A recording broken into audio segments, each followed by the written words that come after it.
నాగర్ కర్నూలు జిల్లా కల్వకుర్తి పట్టణం హైదరాబాద్ రోడ్డు సమీపంలోని రామచంద్ర రెసిడెన్సీ సీకేఆర్ ఫంక్షన్ హాల్ పక్కన ఉన్న కాలనీలో నీళ్ల ట్యాంక్ నిండి ఇళ్లలోకి నీరు రావడంతో కాలనీ వాసులు బెంబేలెత్తుతున్నారు. రోడ్లపైకి నీరు రావడంతో రోడ్లపైన వెళ్లే వాహనదారులు సైతం ఇబ్బందికి గురవుతున్నారు.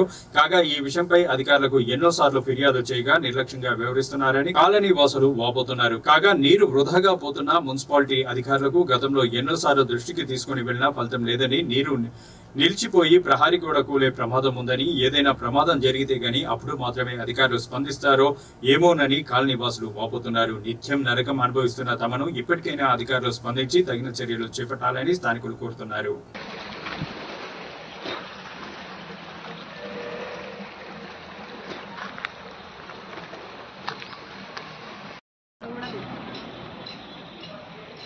నేను ఫోన్ మాట్లాడుతుంటేనే వేసిపోయాడు 12:30 నీళ్లు పోతే 12:00 వేసి